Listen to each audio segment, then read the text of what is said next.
পরম করুণাময় মহান আল্লাহ তাআলার নামে শুরু করছি। সুপ্রিয় শিক্ষার্থীবৃন্দ, আমার আন্তরিক প্রীতি এবং শুভেচ্ছা নিয়ে ঢাকা কলেজ রাষ্ট্রবিজ্ঞান বিভাগ কর্তৃক আয়োজিত অনলাইন ক্লাসে চতুর্থ বর্ষে তোমাদের আজকে স্বাগত জানাচ্ছি। আমি তানিমা ইসলাম, সহকারী অধ্যাপক, রাষ্ট্রবিজ্ঞান বিভাগ, ঢাকা কলেজ। করোনা মহামারীর এই লকডাউনের সময়ে আসলে আমরা মানসিকভাবে শারীরিকভাবে হয়তো অনেকেই ভালো নেই, তবুও আমরা আশাবাদী।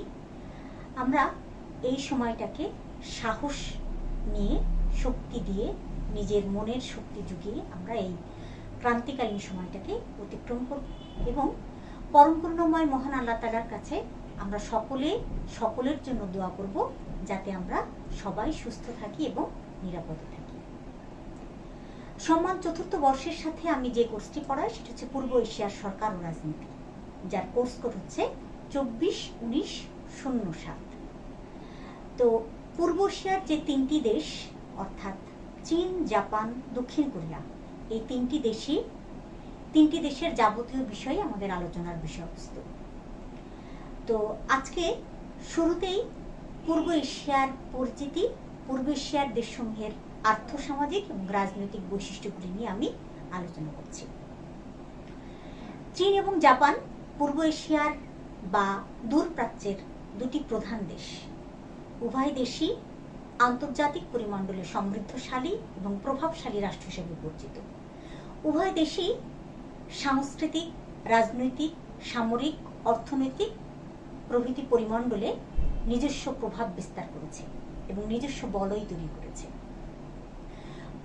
এছাড়াও পূর্ব এশিয়ার আরও একটি রাষ্ট্রের কথা উল্লেখ করা যায়, যেটি তার নিজস্ব বৈশিষ্ট্যে সমুজ্জ্বল, সেটি হচ্ছে দক্ষিণ কোরিয়া। দক্ষিণ কোরিয়ার অর্থনীতিকে টাইগার অর্থনীতি বলা হয়।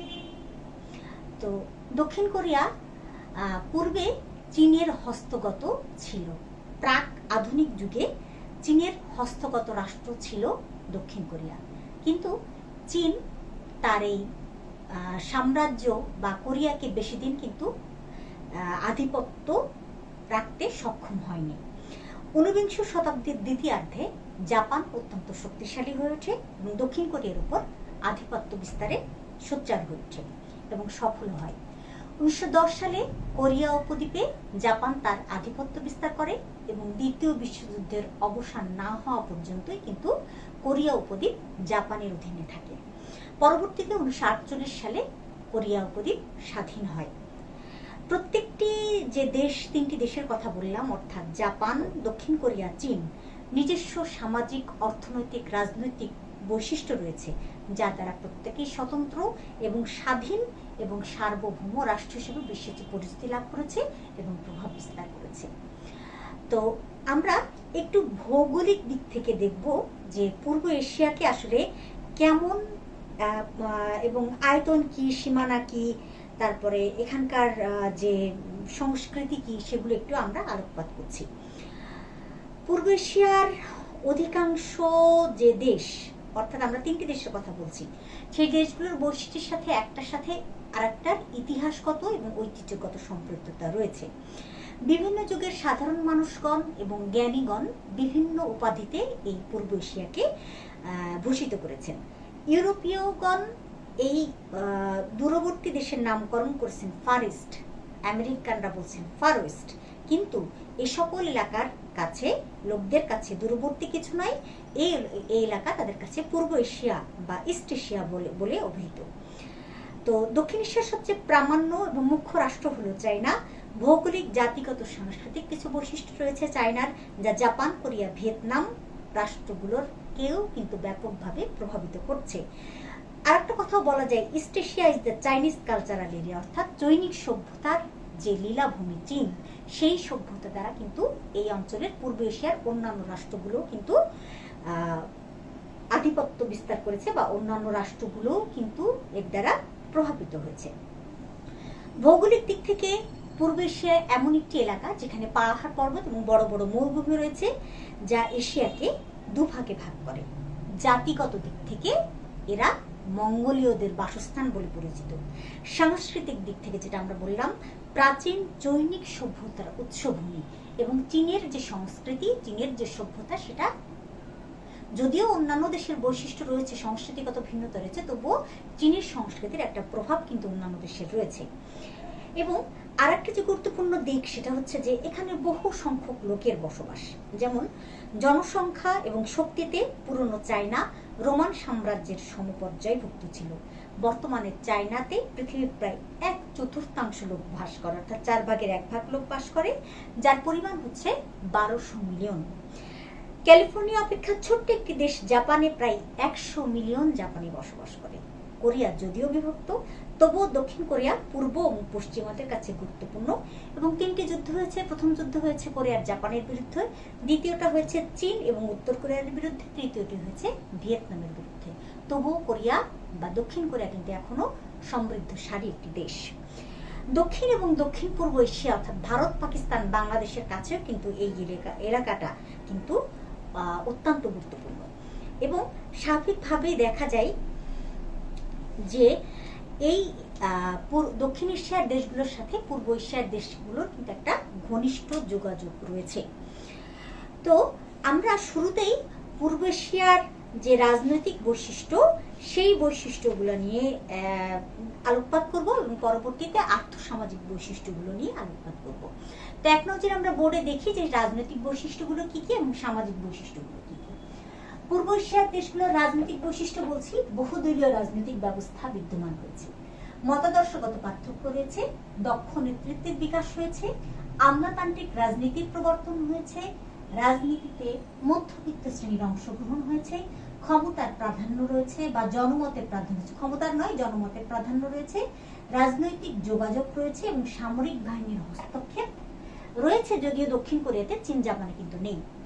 এবারে আর্থসামাজিক বৈশিষ্ট্যগুলি আমরা দেখি যে উন্নত কৃষি পদ্ধতি রয়েছে পূর্ব এশিয়ার দেশগুলোতে, খাদ্য ঘাটতি নেই বললেই চলে, ব্যাপক শিল্পায়ন ঘটেছে, উন্নত যোগাযোগ ব্যবস্থার বহিঃপ্রকাশ বা উন্নত যোগাযোগ ব্যবস্থার বিকাশ ঘটেছে, ধর্মীয় ভিন্নতা রয়েছে, ভাষাগত ভিন্নতা রয়েছে, সাংস্কৃতিক ভিন্নতা রয়েছে এবং শ্রেণীগত পার্থক্য রয়েছে।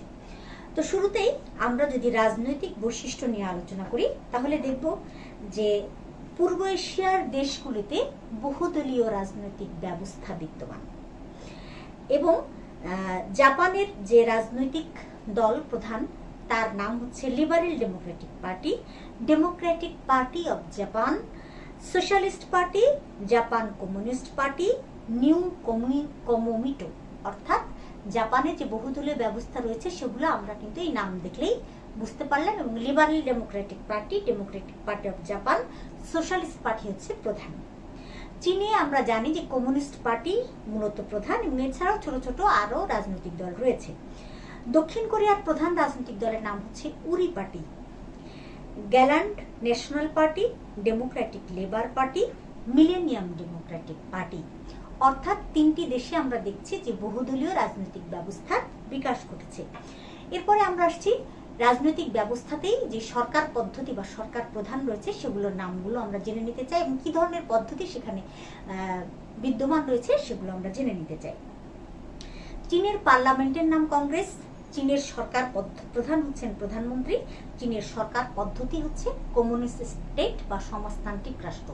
অর্থাৎ চীনের সমাজতন্ত্র বিদ্যমান, পার্লামেন্টের নাম কংগ্রেস, প্রধানমন্ত্রী হচ্ছে সরকার প্রধান। জাপানি পার্লামেন্টের নাম ডায়েট, সরকার পদ্ধতি হচ্ছে সংসদীয় গণতান্ত্রিক প্রকৃতির এবং সরকার প্রধান হচ্ছেন প্রধানমন্ত্রী।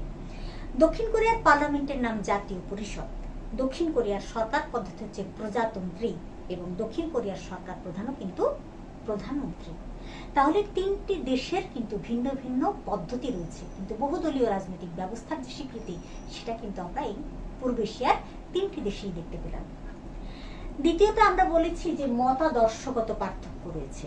হ্যাঁ, আমরা সরকার পদ্ধতির দিক থেকে যখন দেখেছি তখন কিন্তু মতাদর্শগত পার্থক্য আমরা দেখেছি। যেমন চীনের ইতিহাস যদি আমরা বিশ্লেষণ করি সেখানে সামন্ততন্ত্রের বিরুদ্ধে বিদ্রোহ হয়েছে, টাইপিং বিদ্রোহ হয়েছে, বক্সার বিদ্রোহ হয়েছে এবং সাংস্কৃতিক বিপ্লব হয়েছে, মাওবাদী মতবাদ হয়েছে, কনফুসিয়াসের রাজনৈতিক মতাদর্শ কিন্তু রয়েছে। জাপানের রাজতন্ত্র রয়েছে, শগুনতন্ত্র রয়েছে, মেইজির শাসনামল এবং অন্যান্য রাজনৈতিক দলের মতাদর্শ বিদ্যমান। দক্ষিণ কোরিয়াতে সামন্ততন্ত্র, কমিউনিজম, উপনিবেশবাদের প্রভাব লক্ষ্য করা যায়। তাহলে তিনটি দেশে যে মতাদর্শের পার্থক্য সেটাও কিন্তু আমরা লক্ষ্য করলাম।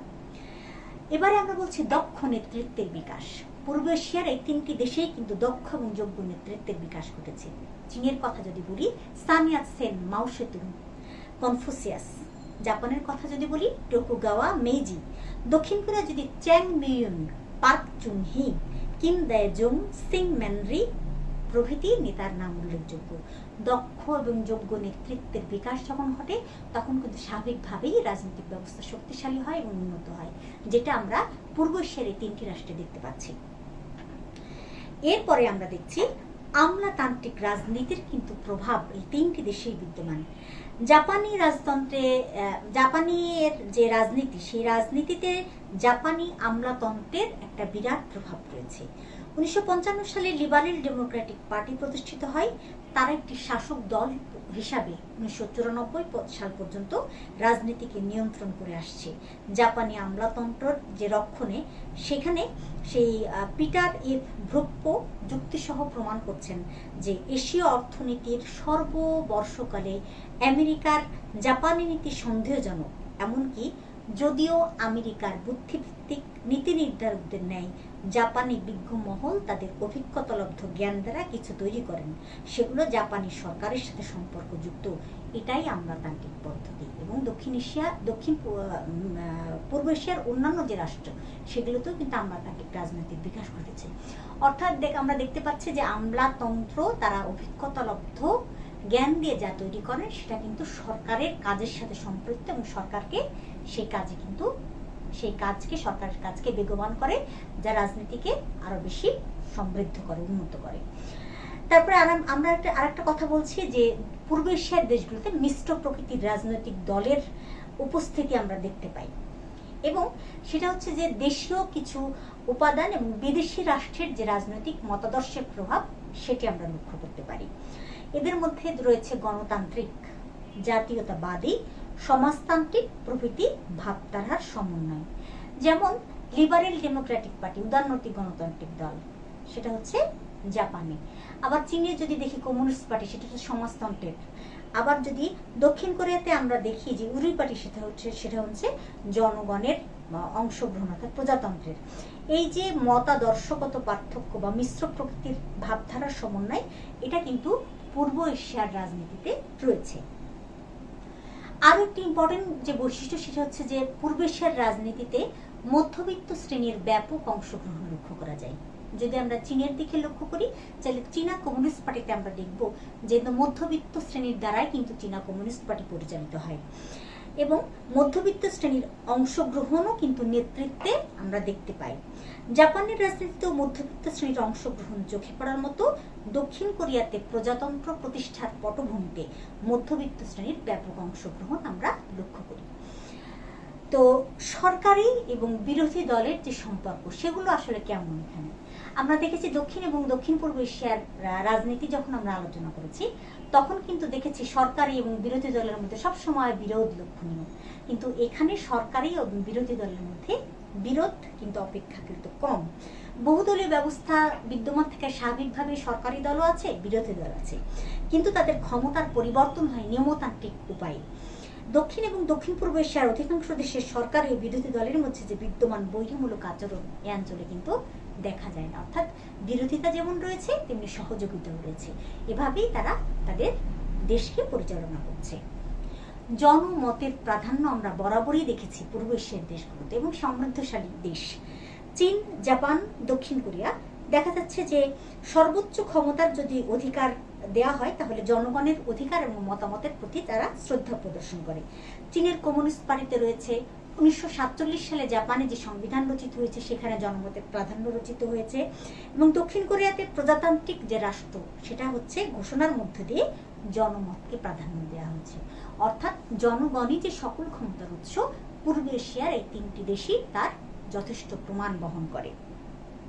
রাজনৈতিক যোগাযোগ, রাজনৈতিক যোগাযোগের জন্য চীন, জাপান, দক্ষিণ কোরিয়াতে প্রত্যেক দলের হাই কমান্ডের নির্দেশ দেওয়া আছে, অর্থাৎ গ্রাসরুট লেভেলের সাথে হাই লেভেলের যে যোগাযোগ সেটি অবশ্যই থাকতে হবে এবং সেটা হাই কমান্ড থেকে নির্দেশ দেওয়া হয়েছে। স্থানীয় জনগণ এবং রাজনৈতিক নেতৃবৃন্দ যেন খুব সহজে তাদের সমস্যা কেন্দ্রীয় সরকার এবং নেতৃবৃন্দকে জানাতে পারে এবং সময়োপযোগী সিদ্ধান্ত যাতে গ্রহণ করা যায়, সেই জন্য এই রাষ্ট্রগুলোতে দেখা যাচ্ছে যে গ্রাসরুট লেভেল এবং যে হাই কমান্ড বা হাই লেভেল তার মধ্যে একটা যোগাযোগ থাকে, সহযোগিতা থাকে, যার ফলে দেশকে উন্নয়নের দিকে আরো বেশি এগিয়ে নিয়ে যায়। তারপরে আমরা যে কথাটি বলেছি এখানে যে সামরিক বাহিনীর হস্তক্ষেপ, রাজনীতিতে সামরিক বাহিনীর হস্তক্ষেপ চীন বা জাপানে না ঘটলেও দক্ষিণ কোরিয়াতে ঘটেছিল। তবে দক্ষিণ পূর্ব এশিয়ার দেশগুলিতে অর্থাৎ ভারত বাদে অন্যান্য দেশগুলিতে, বাংলাদেশ বা পাকিস্তানে যে মানে যতটা সহজভাবে ঘটেছে, দক্ষিণ কোরিয়াতে কিন্তু ততটা সহজ নয়। দক্ষিণ কোরিয়াতে 1961 সালের 16 মে তারিখে সামরিক জান্তা সরকারের উপর নিয়ন্ত্রণ আরোপ করে জাতীয় পরিষদ ভেঙে দেয় এবং রাজনৈতিক কর্মকাণ্ডের উপর কঠোর নিষেধাজ্ঞা আরোপ করে, যা গণতন্ত্রের পরিপন্থী ছিল। অর্থাৎ চীন জাপানে আমরা দেখিনি, কিন্তু দক্ষিণ কোরিয়াতে দেখেছি। কিন্তু তারপরেও অ্যাভেলেবল অর্থাৎ মানে দক্ষিণ এবং দক্ষিণ পূর্ব এশিয়ার দেশগুলোতে যেভাবে নিত্য নৈমিত্তিক একটা ব্যাপারে পরিণত হয়েছে সামরিক হস্তক্ষেপ, সেইভাবে কিন্তু পূর্ব এশিয়ার দেশে সামরিক হস্তক্ষেপ নেই। আর সামরিক হস্তক্ষেপ যখনই কোনো এলাকাতে বা কোনো দেশে না থাকে, তখনই কিন্তু সেখানে সেই দেশ অর্থনৈতিকভাবে, রাজনৈতিকভাবে সমৃদ্ধশালী হয়। এরপরে আমরা দেখছি যে উপনিবেশিক শাসনের একটা প্রভাব তিনটি দেশেই রয়েছে এবং তিনটি দেশই কিন্তু স্বাধীনতার অর্জনের যে পথ, সেই ইতিহাস কিন্তু কারণে মসৃণ ছিল না। সকল দেশকেই দীর্ঘ সংগ্রামের পরে কিন্তু স্বাধীনতা লাভ করতে হয়েছে এবং উপনিবেশবাদ থেকে মুক্ত হতে হয়েছে। চীনের কথা যদি আমরা দেখি, 1919 সালের 4 মের পর থেকে 1949 সাল পর্যন্ত 30 বছর ধরে চলছিল শ্রমিক শ্রেণী এবং মেহনতি মানুষের নেতৃত্বে একটি বিপ্লব, যা নয়া গণতান্ত্রিক বিপ্লব নামে পরিচিত। আবার বলছি, 1919 সাল থেকে 1949 সালের যে বিপ্লব, সেটা চীনের নয়া গণতান্ত্রিক বিপ্লব। মাওয়ের বিশ্লেষণ অনুযায়ী এ নিয়ে গণতান্ত্রিক বিপ্লব শুরু হয় 1840 সালে প্রথম ওইফেন যুদ্ধের মাধ্যমে এবং তার শেষ হয় 1949 সালে গণপ্রজাতন্ত্রী চীন প্রতিষ্ঠিত হওয়ার মধ্য দিয়ে। অর্থাৎ আজকের চীন আধা সামন্ততান্ত্রিক এবং আধা উপনিবেশিক সমাজ ব্যবস্থা থেকে বেরিয়ে আসে 1949 সালে। আধা সামন্ততান্ত্রিক এবং আধা উপনিবেশিক সমাজ ব্যবস্থা থেকে বেরিয়ে আসে 1949 সালে এবং স্বাধীন হয়। অর্থাৎ অতটা মসৃণ কিন্তু ছিল না। এরপর আসছে জাপান।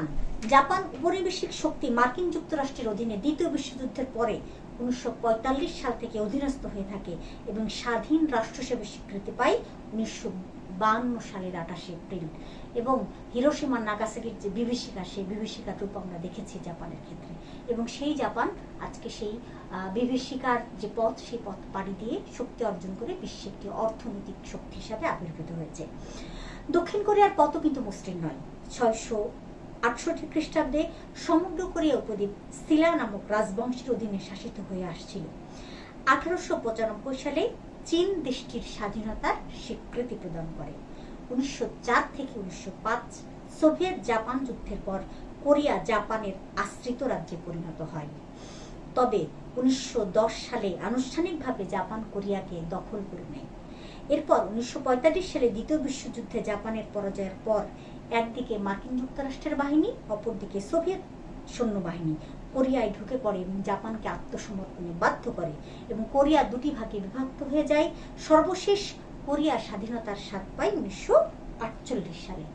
তাহলে উপনিবেশবাদের যে প্রভাব তিনটি রাষ্ট্রেই লক্ষণীয় এবং আমরা দেখছি যে দীর্ঘ সংগ্রাম করে তারপর তারা স্বাধীন হয়েছে এবং উপনিবেশবাদ থেকে মুক্ত হয়েছে।